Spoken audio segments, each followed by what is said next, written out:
Mapagpalang umaga po sa lahat. Salamat po sa Panginoon. Purihin po ang ating Diyos na buhay.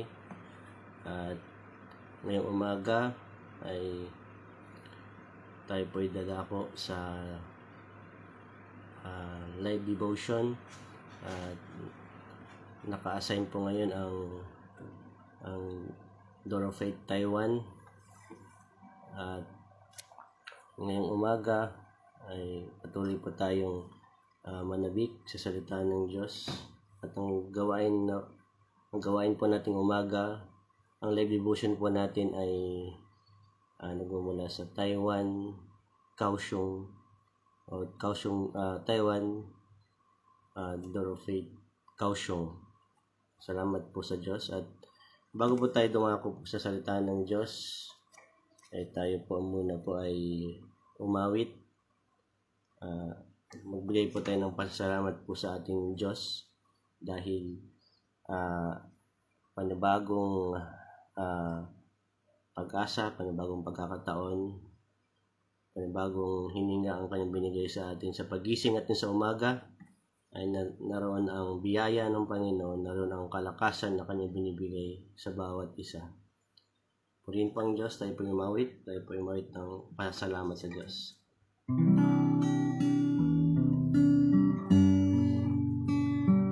Give thanks with a grateful heart. Give thanks to the Holy One. Give thanks because He's given Jesus Christ, His Son. Give thanks with a grateful heart. Give thanks to the Holy One. Give thanks because He's given Jesus Christ, His Son. And now let the weak say, I am strong. Let the poor say, I am rich, because of what the Lord has done for us. Give thanks. Umpisa po muli, give thanks with a grateful heart. Give thanks with a grateful heart. Give thanks to the Holy One. Give thanks because He's given Jesus Christ, His Son. Give thanks with a grateful heart. Give thanks to the Holy One. Give thanks because He's given Jesus Christ, His Son. And now let the weak say, I am strong. Hallelujah. Let the poor say, I am rich, because of what the Lord has done for us. And now let the weak say, I am strong. Let the poor say, I am rich, because of what the Lord has done for us. Give thanks with a grateful heart. Give thanks to the Holy One. Give thanks because He's given Jesus Christ, His Son. Give thanks with a grateful heart. Give thanks to the Holy One. Give thanks because He's given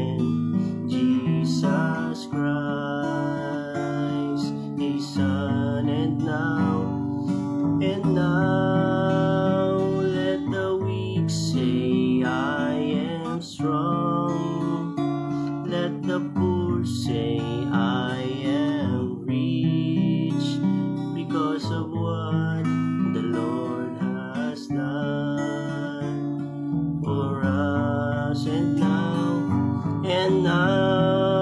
let the weak say I am strong. Let the poor say I am rich because of what the Lord has done for us. Give thanks. Salamat po sa Panginoon. Tayo nga po pa magpasalamat sa ating Diyos. Salamat sa kanyang bugtong na anak na kanyang pinadala, aming Ama. Salamat po dahil meron pa kaming Panginoong Jesus sa aming buhay na siya pong aming pong tagapagligtas. Salamat po Diyos dahil kayo po ang dahilan kaya kami Panginoon nakakapagpatuloy. Salamat po Diyos sa iyong banal na Espiritu na patuloy na gumagabay, nagtuturo sa amin. Tulungan niyo po kami o Diyos sa bawat araw na pakikiwaka namin. Alam namin o Diyos, kung hindi niyo po kami sasamahan, wala po kaming magagawa. Kaya mas kailangan namin ang inyong tulong, higit na tulong sa aming buhay na ito. Panginoon, sa umagang ito, dalangin namin o Diyos sa aming pong pagbubuli-bulay na iyong mga salita. Kung salita niyo po Panginoon ang maging ilaw namin po Panginoon, ang magbibigay sa amin sa tamang direksyon upang kami ay makasunod sa inyong kalooban. Salamat po Diyos, pinupuri ka namin, tinataas namin ang pangalan sa pangalan ng Panginoong Jesus. Amen. Salamat po sa Panginoon. Purihin po ang Diyos at tayo po mag-aral na po ng salita ng ating pong Panginoon.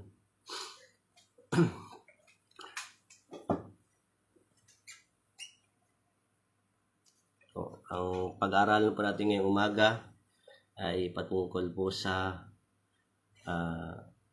pagiging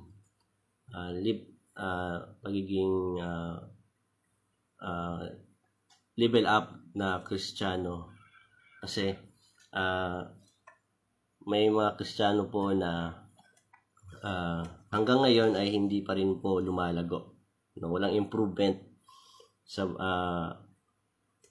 pamumuhay o sa kanyang paniniwala sa ating pong Diyos. Kaya ang nagiging dahilan sa isang Kristiyanong hindi nagli-level up ay parati nilang bumabagsak, parati nilang nagtatampo, parati nilang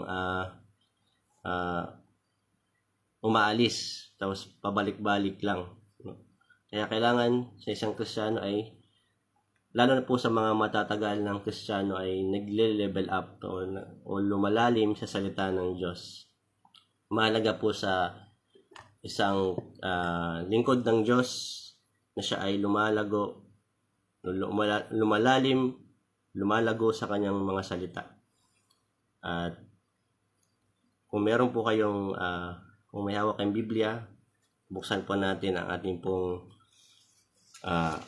Biblia sa aklat po ng Hebrew chapter 6 verse 1 hanggang 2. Sabi po dito sa Hebrew chapter 6 verse 1 to 2, kaya bilang matatagal nang sumasampalataya, dapat na nating iwan ang mga panimulang aralin tungkol kay Kristo at magpatuloy sa mga malalalim na aralin. Huwag na tayong magpabalik-balik pa sa mga aral tungkol sa pagsisisi at pagtalikod sa mga bagay na walang kabuluhan at tungkol sa pananampalataya sa Diyos. 2 verse 2 po. Mga aral tungkol sa bautismo, pagpapatong ng kamay sa ulo, muling pagkabuhay ng mga patay, at paghahatol ng Diyos sa magiging kalagayan ng tao magpakailanman. Amen po. Ito po ay para po sa ating lahat, mananampalataya. Itong talatang ito ay nagpapaalala sa atin na bilang matatagal na po sa ating naglilingkod sa ating Diyos, kailangan po na tayo po ay may improvement no? Mahalaga sa isang Kristiyano na may improvement o nagli-level up yung kanyang pong belief o yung kanyang paniniwala tungkol sa aral sa salita ng Diyos. Kung bago pa tayo ay yung ang ating pong nalalaman ay sinasabi nga po dito sa English siya in IB version na therefore let us move beyond the elementary teaching about Christ. Yung una, yung tayo po yung bago pa lang nakilala sa Panginoon, no? Elementary teaching pa lang o yung mga panimulang aral ang ating pong natutunan. At hindi naman po tayo mananatili sa ganun po. Pag tayo po ay tumatagal, ay dapat ang isang Kristiyanong naglilingkod na sa Diyos ay lumalago din po siya, no? Lumalalim ang kanyang pong paniniwala sa salita ng Diyos, yung aralin. No, mahalaga sa isang Kristiyano o mahalaga sa Diyos na nakikita niya o nasasaksihan niya na ang kanyang lingkod ay lumelevel up mayroong improvement, gumogrowth ang kanyang pong paniniwala, yung pag-aaral niya sa salita ng Diyos. At kung hindi lumalago o hindi nag-improve yung isang Kristiyano ay lagi na lang kanyang dahilan ay sa kabila ng panghihina, sa kabila ng pagbagsak ko, ganun parati ang kanyang pong sinasabi. Ang isang Kristiyanong lumalago ay hindi na po paulit-ulit na pabalik-balik na ginagawa yon, kundi sa halip iniiwan niya po yon, yung panimulang aral iiwanan niya, at ngayon hindi na siya magiging elementary teaching about Christ, kundi magiging na po siya, high school, college, at hanggang sa lumago at hanggang sa lumalim ng lumalim. No, natutuwa ang Diyos pagka ang kanyang lingkod ay nagmamatured. Maturity kasi ang dapat mangyari. Hindi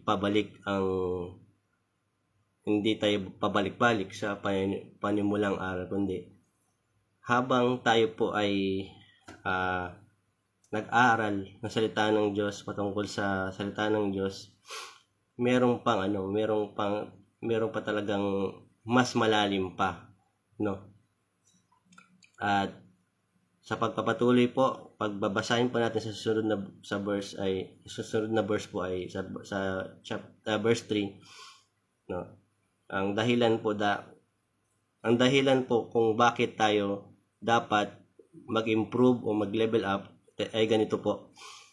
Sa Hebrew chapter 6 verse 3, sa halip kung loloobin ng Diyos, magpatuloy tayo sa malalalim na aralin. Sa verse 4 to 6 po. Diretso ka na po. Upang hindi na natin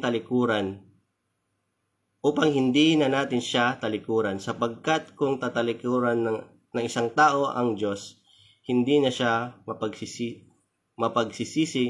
at mapapanumbalik pa sa Diyos. Yan po.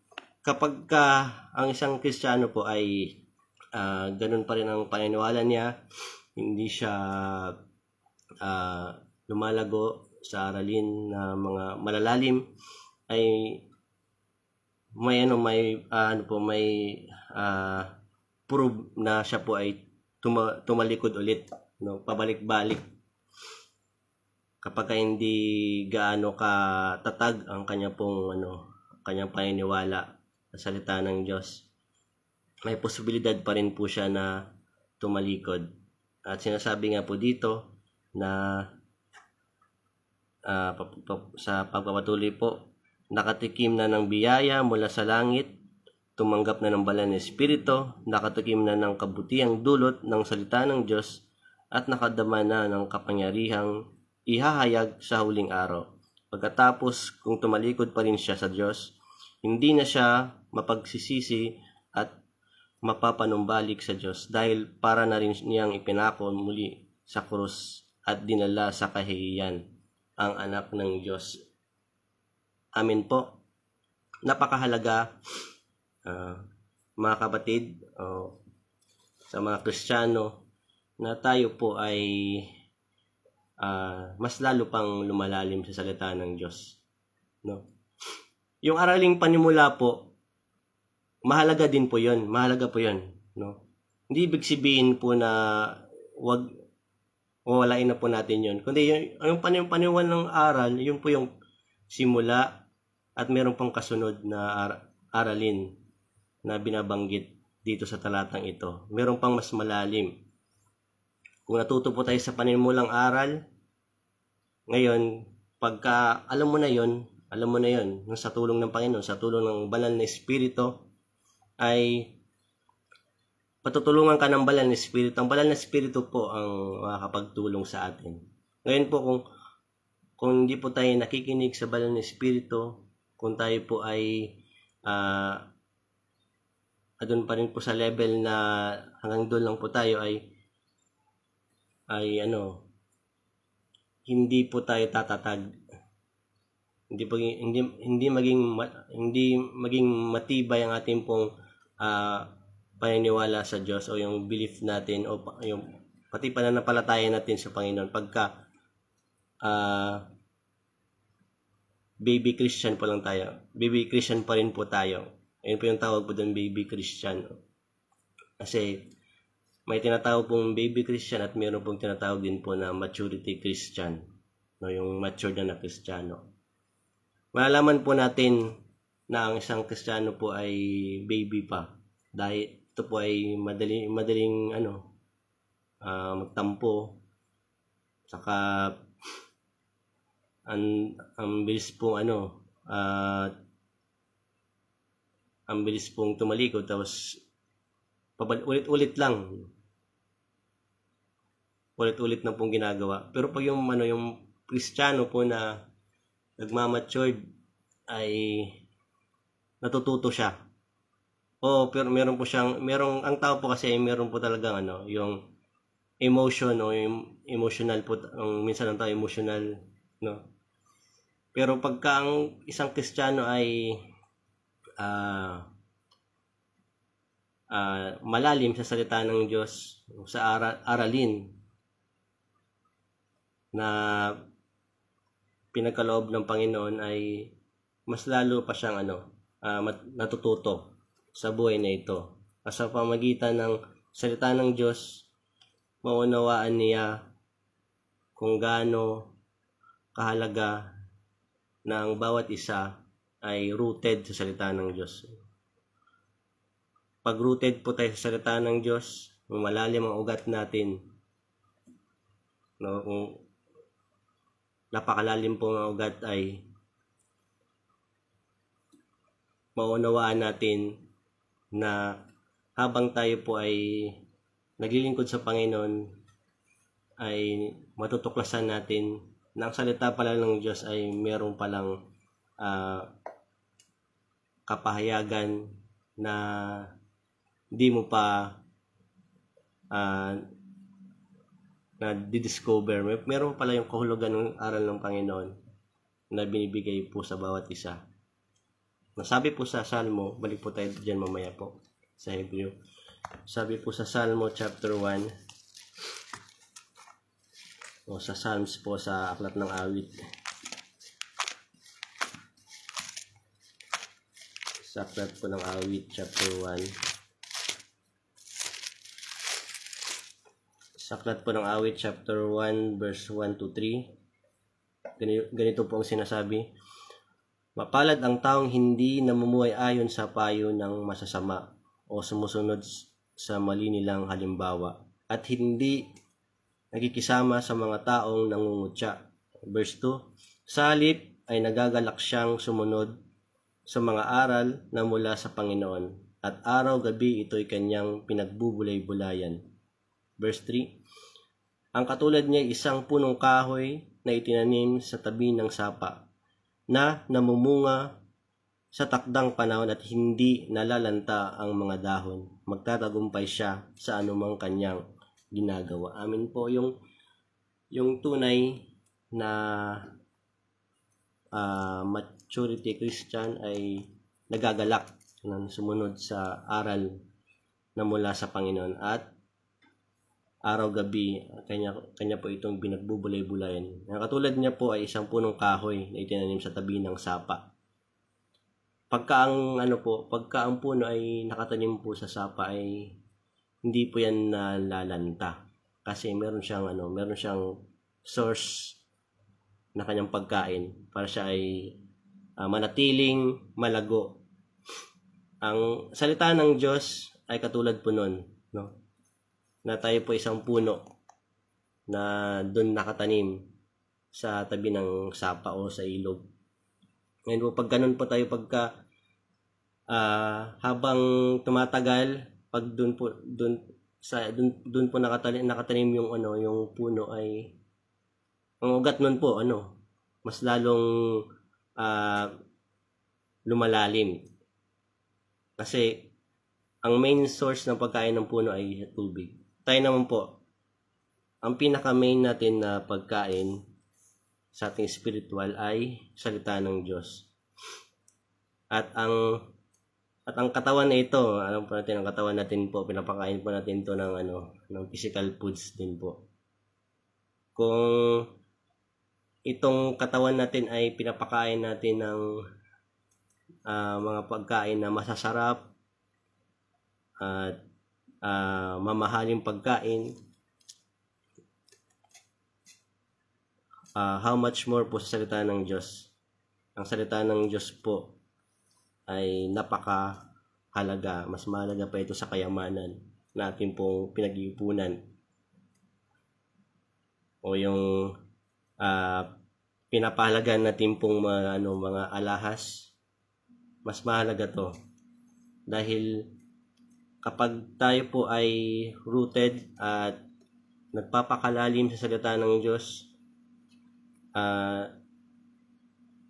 may papakita ang Diyos na mga spiritual na mga bagay.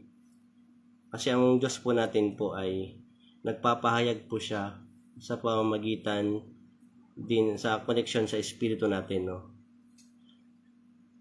At sa pamamagitan din po ng ating katawan na ito na ginagamit natin, nagagamit din natin itong katawan natin sa panglupa, sa pag-ebanghelyo, sa pagpapahayag ng salita ng Diyos. Ngayon po, kung tayo po ay matatagal na po na Kristiyano, kailangan po natin kung matatagal na tayo na Kristiyano, kailangan po natin na mag-level up pa, no? Lalo na po sa panahon na po nating ito na maraming distraction, marami pong ino-offer ang kaaway sa atin. Maging wise po tayo, maging matalino, na sa panahon na po natin ito, marami pong aral na tinuturo na magliligaw sa atin, na marami pong nagtuturo ng mga tao, no, ginagamit nila ang posisyon na pastor o kaya ebangelista, pero iba naman ang tinuturo. Basahin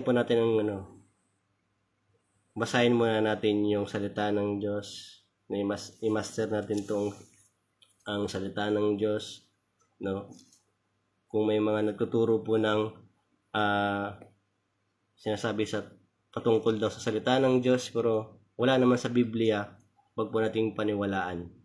Ang paniwalaan po natin po na kung ano po ang nakasulat sa Biblia, yun po talaga ang magpapalago sa atin. Yung salita, yung nasa Biblia, yung katotohanan na nakasulat sa Biblia. At hindi po tayo lalago din po kung hindi sasama sa atin ang banal na Espiritu. Kung wala sa atin ang banal na Espiritu, hindi naman po tayo lalago. At hindi din po tayo lalago kung hindi po natin tutulungan itong sarili natin. Hindi po natin tutulungan na mag-mature ang ating pong sarili po natin. Tayo po nagko-control sa ating sarili. No? Binigyan po tayo ng free will of choice. Kaya malaya po tayong na nagamitin tong ating pong itong hiram na buhay o itong physical natin po na buhay. Kapag tayo po ay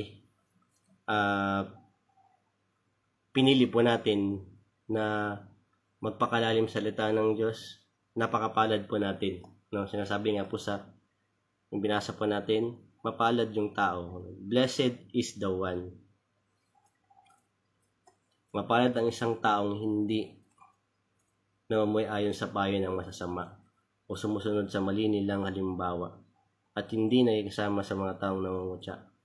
At sa halip ay nagagalak siyang sumunod sa mga aral na mula sa Panginoon. At araw-gabi ito ay kanyang pinagbubulay-bulayan. No, napakaganda nitong talatang ito. Na ang katulad niya ay isang punong kahoy na itinanim sa tabi ng sapa na namumunga sa takdang panahon at hindi nalalanta ang mga dahon. Magtatagumpay siya sa anumang kanyang ginagawa. Amen po. Ay, marami pong talata sa Biblia na nagpapaalala sa atin na bilang isang lingkod ng Diyos ay kailangan natin pong magkaroon ng malalim na relasyon. Pagka may malalim po tayong relasyon sa Panginoon, meron po siyang mga kapahayagan na ibibigay sa atin na malalim din. Na mahalaga sa bawat isa, mga kapatid, na habang po tayo po ay tumatagal po sa paglilingkod sa Panginoon, mas lalo tayong nag-i-improve po tayo. Hindi dapat tayo ay pabalik-balik na lang, paulit-ulit na lang. Wala na improvement sa paglilingkod o yung sa pag-aral ng salita ng Diyos.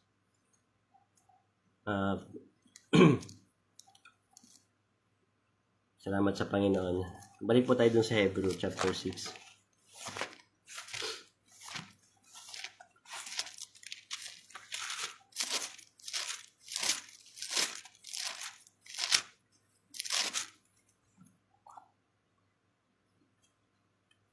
Sabi po dito, balik po tayo sa Hebrew chapter 6 verse 3.